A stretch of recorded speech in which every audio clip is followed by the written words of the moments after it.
तो दोस्तों एक बार फिर से आपका स्वागत है देश और दुनिया की ताज़ा अपडेट में। तो आइए बात करते हैं आज दिन भर और शाम तक की तमाम बड़ी खबरों के बारे में। आपको बताएंगे सभी खबरें एक एक करके एकदम विस्तार से, लेकिन उससे पहले आप किस राज्य शहर से न्यूज को देख रहे हैं हमें कमेंट बॉक्स में अभी बताएं। साथ ही सभी खबरों से अपडेट रहने के लिए वीडियो को लाइक जरूर कर दें और खबरों को एकदम आखिर तक जरूर देखें।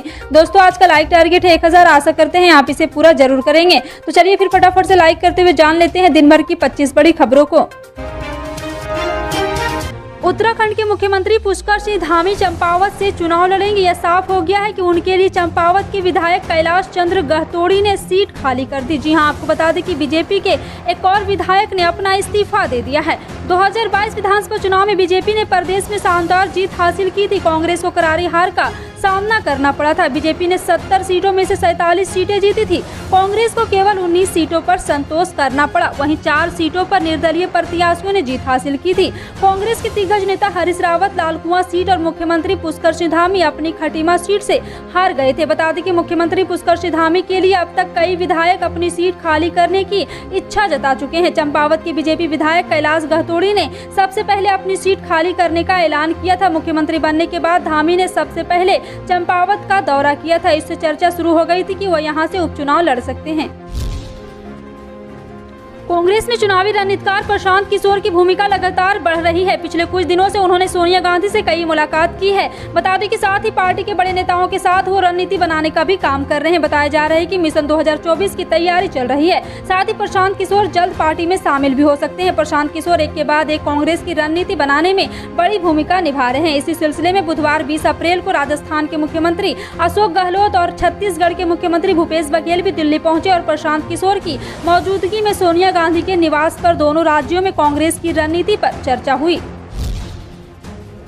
बौचहा उपचुनाव में एनडीए प्रत्याशी की हार के बाद बिहार में सियासी बयानबाजी का दौर जारी है। गाहे बगाहे इसमें सीएम नीतीश कुमार को भी घसीट दिया जाता है।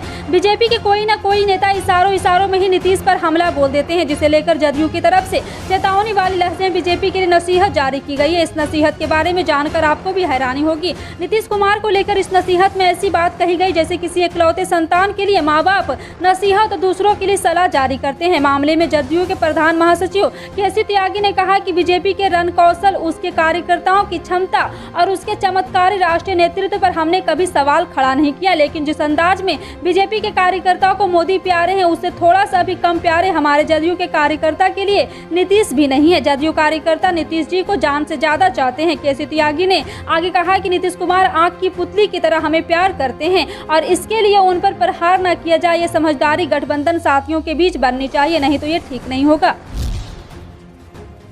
देश में कोरोना के मामले तेजी से बढ़ने लगे हैं। पिछले 24 घंटे में भारत में कोरोना के 2380 केस सामने आए हैं। इससे पहले मंगलवार को कोरोना के 2067 और सोमवार को 1247 केस मिले थे। बताया जा रहा है कि भारत में डेली पॉजिटिविटी रेट में 0.53 हो गया है। वहीं वीकली रेट में 0.43%। देश में पिछले 24 घंटे में 44,91,014 टेस्ट किए गए हैं।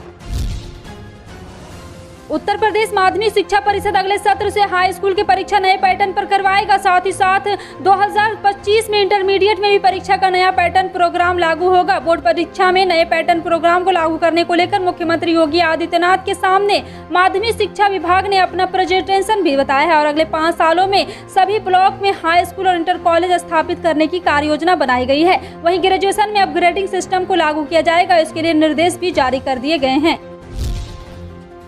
बिहार की राजनीतिक गलियारों में बुधवार को शाम से एक तस्वीर को खूब लेकर चर्चा हो रही। जी आपको बता दें कि यह तस्वीर पटना के अंजुमन इस्लामिया हॉल में आयोजित दावत इफ्तार की है। इस इफ्तार में बीजेपी और जेडीयू के तमाम नेता पहुंचे थे। इफ्तार की खास बात यह रही कि लंबे समय बाद बिहार के मुख्यमंत्री नीतीश कुमार और पूर्व डिप्टी सीएम सुशील कुमार मोदी एक साथ बैठे थे। इतना ही नहीं, पार्टी में सीएम नीतीश चारों तरफ से बीजेपी नेताओं से घिरे थे। इफ्तार में शामिल हुए तमाम नेताओं ने कहा कि यह केवल एनडीए नेताओं के मिलने जुलने का मौका था, लेकिन पिछले कुछ दिनों से बिहार की पॉलिटिक्स में जिस तरह की बातें हो रही है उसके चलते इफ्तार की तस्वीर को लेकर कई तरह की अटकलें लगाई जा रही है।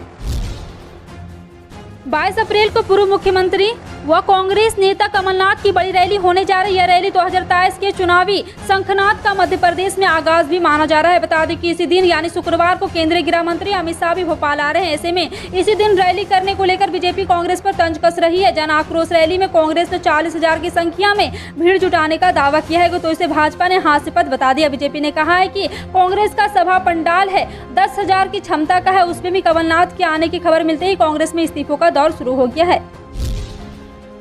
प्रधानमंत्री नरेंद्र मोदी ने सिविल सेवा दिवस पर नेशनल फर्स्ट की बात दोहराई है। उन्होंने इस दौरान देश की एकता और अखंडता को मजबूत करने की बात कही है। पीएम मोदी ने कहा है कि हमारे हर काम में कसौटी एक होनी चाहिए, इंडिया फर्स्ट, नेशनल फर्स्ट, मेरा राष्ट्र सर्वोपरि। उन्होंने कहा है कि हमारा देश राज व्यवस्थाओं से नहीं बना है, हमारा देश राज सिंहासन की बपौती नहीं रहा है, न ही राज सिंहासन से यह देश बना है। देश बना है सदियों से जन सामान्य के सामर्थ्य को लेकर चलने की परंपरा रही। लोकतंत्र में शासन व्यवस्थाएं विभिन्न राजनीतिक विचारधाराओं से प्रेरित हो सकती है। हम नियमों और कानून के बंधन में ऐसे जकड़े जाते हैं, कहीं ऐसा करके जो सामने नया युवा पीढ़ी तैयार हुआ है कि हम उसे साहस को, उसके सामर्थ्य को, हमारे नियमों को जंजाल से जकड़ न ले और यहाँ पे आज़ादी देने का हम काम करेंगे।